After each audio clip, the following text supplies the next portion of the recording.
Thank you, Chairwoman Escher, for convening this really important hearing that confronts the alarming racial and ethnic disparities in the COVID-19 pandemic, as well as the inequities within our larger healthcare system. Today's hearing comes at a time of reckoning for racial justice in America as the Black Lives Matter movement works to bring about structural change, including addressing police violence in America. We're also faced with a public health crisis that is disproportionately afflicting communities of color. And we've long known that people of color experience disparities in healthcare in the United States. While we've made progress to close these gaps in recent years, including with the passage of the Affordable Care Act, people of color in America continue to experience disparities in care and worse health outcomes compared to white Americans. And these long term trends are rooted in several social determinants that are often driven by structural discrimination and institutionalized racism, which has created systematic health inequity. The tragic result of these long term trends is that people of color are more likely to suffer from underlying health conditions, have a much harder time gaining access to care, and when they do, they're far more likely to experience bias, discrimination, and poor health outcomes.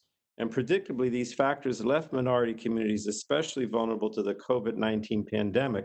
In my home state of New Jersey, Black residents account for nearly 20% of all coronavirus deaths, despite representing just 13% of our overall population. And for our neighbors in New York City, Black and Latino residents are twice as likely to die from the virus than their white counterparts.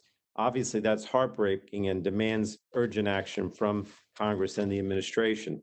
Now, over the past few months, this committee has taken steps to better understand and begin to address these health inequities, but that requires data. And unfortunately, we're not getting a lot of crucial data from the Trump administration. In April, I wrote to the Centers for Medicare and Medicaid Services, CMS Administrator Burma, requesting that she make public Medicare data related to COVID-19 health outcomes based on race, ethnicity, and gender. It should have been an easy request for her to fulfill, considering she had publicly committed to releasing that data a week before my request.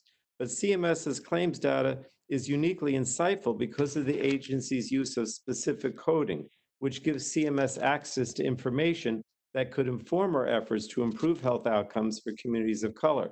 But unfortunately, we're 9 weeks after my request and 10 weeks after she committed to releasing this data, and CMS has yet to release any of it. So yesterday, I wrote to Administrator Verma reasserting this request.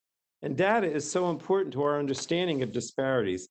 And that's why the committee also worked to include provisions in the Paycheck Protection Program and Healthcare Enhancement Act requiring the Trump administration submit to Congress a comprehensive report on COVID-19 health disparities.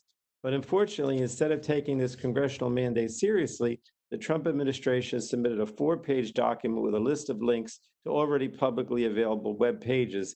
And again, this is a wholly inadequate response. The House has taken several additional actions in passing the HEROES Act last month, which requires a comprehensive update of the 4-page demographics report and the development of an evidence based response strategy to reduce disparities related to COVID 19. And the HEROES Act would also require the administration to develop a national testing strategy with specific requirements to help reduce disparities in testing.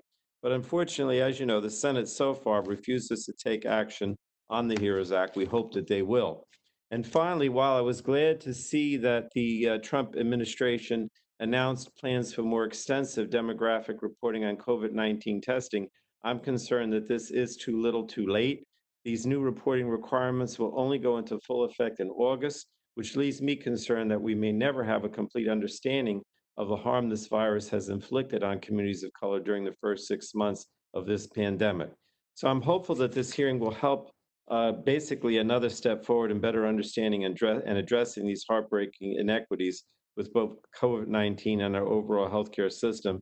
And, I really, I know several members have mentioned it to me earlier, that the data is really important. So I hope that we see the administration step up on these data problems that we've seen and their inadequate response. But I do thank our witnesses for joining us to share their expertise. I know you have a good panel.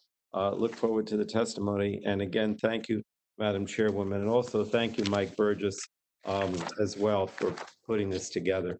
I yield back.